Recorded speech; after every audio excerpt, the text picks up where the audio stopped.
Magandang umaga at maulan na panahon sa araw ng Linggo, August 9, 2026. At sa ating nangalagay ng panahon, maulan na panahon ang ating inaasahan sa Luzon at gayon din sa Western Visayas at Negros Islands region. Kasama na rin po ang Central Visayas dahil po yan sa habagat o southwest monsoon.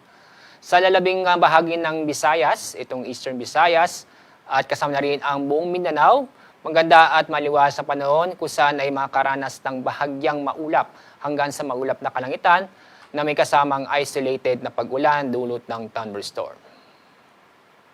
Kasalukuyan, maulap na kalangitan na concentrated mismo sa Luzon dahil po yan sa habagat.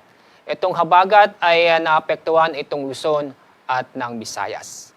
Itong madamagang pag-ulan kahapon ay dulot po yan ng southwest monsoon kung saan pinapalakas ng dalawang bagyo.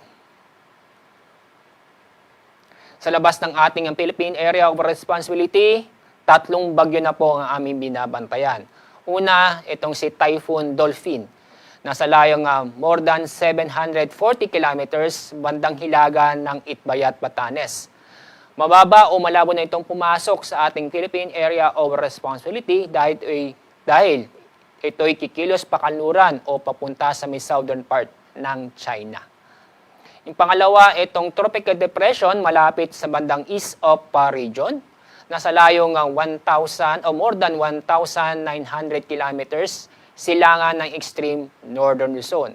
Ang lakas ng hangin itong bagyo ay nasa 45 kilometers per hour.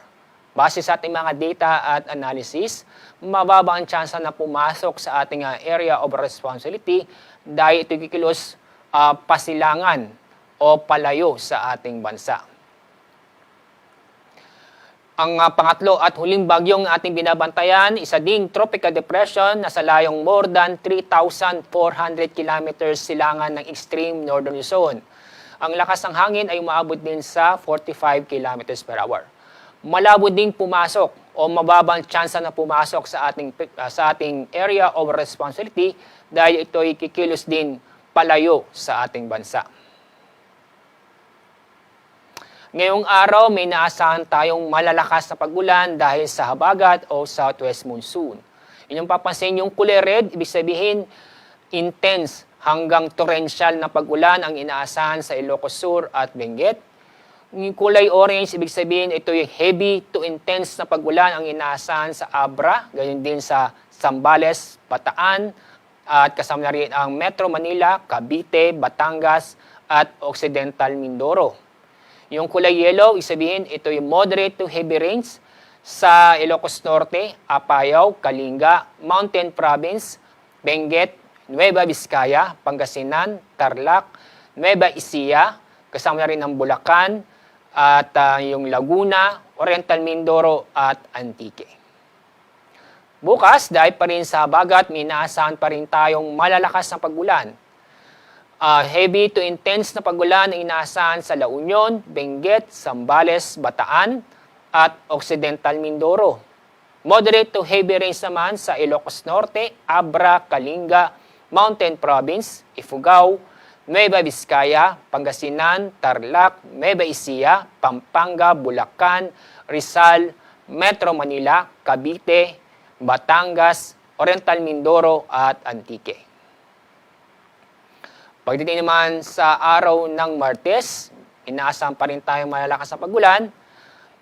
Heavy to intense na pag-ulan sa Zambales, Bataan, at Occidental Mindoro. Moderate to heavy rains naman sa Abra, Ilocos Sur, La Union, Benguet, Pangasinan, Nueva Ecija, Pampanga, Cavite, Batangas, at Antique.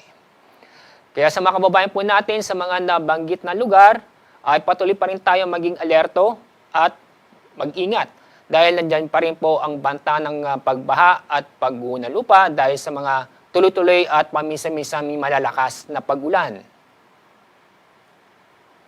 Dahil sa malakas na hangin dulot ng southwest monsoon, ay matataas ang alon, inaasahan po natin sa bandang extreme northern Luzon kung saan ang taas ng alon ay aabot ng 5 metro. So ang mga lugar po na sa ilalim ng gale warning ay sa Batanes, Babuyan Islands, ito yung Babuyan Islands at Kalayaan Island. Kaya ibig sabihin ng gale warning, bawal pong pumalaot ng ating mga kababayan sa mga nabanggit kong lugar dahil sa matataas na alon para sa ating kaligtasan. Sunrise 5:41 ng umaga, sunset 6:22 ng hapon. Yan ang ating weather update sa araw nito. Mula sa Pag-asa, ako po si Alzar D. Aurelio.